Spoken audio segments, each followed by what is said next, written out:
Rais wa Iran Masoud Pezeshkian ameagiza kuanza tena kwa mazungumzo na Marekani kuhusu suala la nyuklia, vyombo vya habari vya ndani vya Iran viliripoti Jumatatu. Shirika la habari la SNN lenye makao yake Tehran liliripoti kuwa Rais Pezeshkian ameagiza kurejeshwa kwa mazungumzo na Washington juu ya mpango wa nyuklia. Mapema leo, msemaji wa Wizara ya Mambo ya Nje ya Iran, Esmail Bagei, alisema kuwa Irani inaendelea kuchambua kwa umakini muundo wa mazungumzo yanayowezekana na Marekani kwa kuzingatia kuondolewa kwa vikwazo na kulinda maslahi ya taifa, akisisitiza tahadhari na umuhimu wa muda katika mchakato wa kidiplomasia. Vilevile, shirika la Tasnim lilinukuu chanzo kilichothibitisha kuwa mazungumzo kati ya Iran na Marekani, yakihusisha maafisa waandamizi kutoka pande zote mbili, huenda yakaanza katika siku chache zijazo.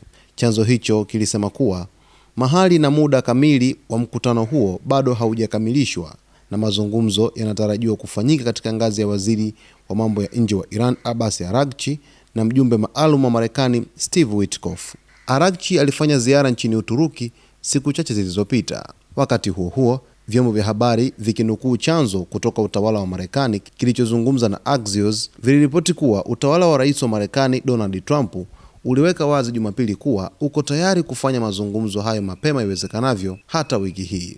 Kwa mujibu wa ripoti Axios iliyonukuliwa na Times of Israel, nchi za Uturuki, Misri na Qatar zinafanya kazi ya kuandaa mkutano wiki hii kati ya mjumbe maalum wa ikulu wa White House Steve Witkoff na maafisa wa Iran mjini Ankara, mji mkuu wa Uturuki.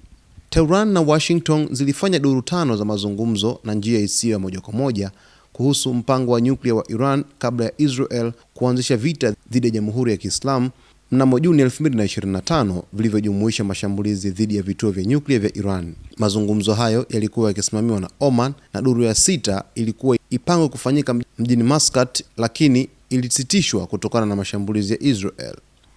Mashambulizi hayo yaliua zaidi ya watu 1000 wakiwemo maafisa wa juu wa kijeshi na makamanda wa Iran. Badala ya kulaani tukio hilo lililoelezwa kama kitendo cha kigaidi, Marekani ilishambulia vituo vitatu vya nyuklia vya Iran, hatua ambayo Tehran iliitaja kuwa usaliti dhidi ya diplomasia. Irani imezitaka Marekani na Ulaya kuonyesha nia ya dhati iwapo wanataka kujenga upya imani na Tehran, ikisisitiza kuwa ni lazima waheshimu haki za Jamhuri ya Kiislamu na kuacha kuweka masharti ya kupita kiasi.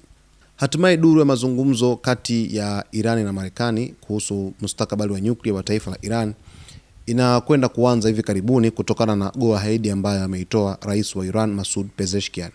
Tutakuletea taarifa zaidi ambazo zinajiri huko kimataifa. Cha msingi uweze kusubscribe, kulike, kucomment pamoja na kushare.